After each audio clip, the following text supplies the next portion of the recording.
నమస్తే అన్న, అందరికీ నమస్కారం. చిత్తూరు జిల్లాలో దారుణం చోటు చేసుకుంది.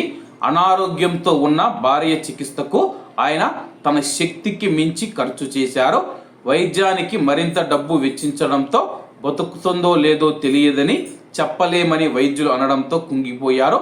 భార్య చనిపోతే ఇద్దరు బిడ్డలను తాను ఉన్నతంగా పెంచలేమోనన్న భయంతో ఉన్నతంగా పెంచలేననే భయం ఆయన్ను 10 ఏళ్లు వెంటాడింది. దీంతో ఆ యొక్క దంపతులు కఠిన నిర్ణయం తీసుకున్నారు. అల్లారు ముద్దుగా సాకిన బిడ్డలకు విషమిచ్చి తర్వాత తల్లి తాగింది, తండ్రి ఉరేసుకున్నారు. అంత్యక్రియలకు తమ డబ్బులే వినియోగించాలని ఒక కాగితంపై రాసి ఇంటిలోని టీవీకి అతికించారు. అందులో ఏటీఎం పిన్ నెంబర్ రాశారు. చిత్తూరు జిల్లాలోని చిత్తూరు గ్రామీణ మండలం బంగారెడ్డిపల్లిలో ఈ విషాదం చోటు చేసుకుంది. పలమనేరు మండలం మండిపేట కోటూరుకు చెందిన దామోదరం 35 సంవత్సరాలు బాల్యంలోనే తల్లిని కోల్పోయారు. తండ్రి వేరే ప్రాంతానికి వెళ్ళిపోవడంతో తన అక్క ఊరు బంగారెడ్డిపల్లికి వచ్చారు. బావ గోపితో కలిసి మేస్త్రిగా పనిచేస్తూ ఉన్నారు. గంగాధర నెల్లూరు మండలం అప్పిరెడ్డి కండ్రీగకు చెందిన నిర్మల 28 సంవత్సరాలు దామోదరం ప్రేమించి పెళ్లి చేసుకున్నారు. వారికి దిలీప్ 12 సంవత్సరాలు, శ్రీవిద్య 10 సంవత్సరాల సంతానం. నిర్మల 10 ఏళ్ల నుంచి బ్రెయిన్ స్ట్రోక్తో బాధపడుతూ ఉన్నారు.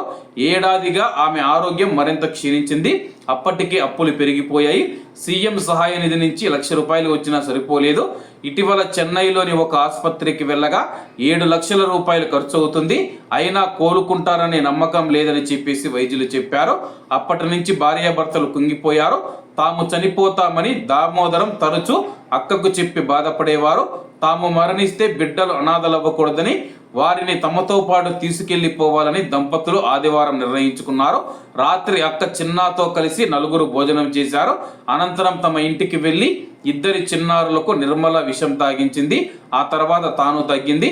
3 మరణించారని నిర్ధారించుకున్న తర్వాత దామోదరం ఉరివేసుకున్నారు. సోమవారం ఉదయం తలుపులు తెరవడంతో ఈ చిన్న వచ్చింది. కిటికీలోంచి చూడగా ఉరికి వేలాడుతూ ఉన్న తమ్ముడు కనిపించాడు. చుట్టుపక్కల వారితో కలిసి లోపలికి వెళ్లి చూడగా తల్లి, 2 పిల్లలు బెడ్రూమ్లో విగతజీవులై ఉన్నారు. మృతదేహాలను పోస్టుమార్టం నిమిత్తం చిత్తూరు జిల్లా ఆసుపత్రికి తరలించారన్నమాట. ఏది ఏమైనా కానీ ఇటువంటి కుటుంబాలు ఎన్నో ఉన్నాయన్నమాట. అప్పుల ఊబిలో కూరుకుపోయి మానసికంగా కృంగిపోయి ఇక జీవితం లేదని చాలామంది ఇలా తప్పులు చేస్తూ ఉన్నారు. ఇటువంటి తప్పులు ఎవరు చేయవద్దండి. ఈరోజు మన రోజు కాకపోతే రాబోయే రోజులు మనమే ఉండవచ్చు. కాబట్టి ఎవరు ఇటువంటి పనులు చేయవద్దని కోరుకుంటున్నాను.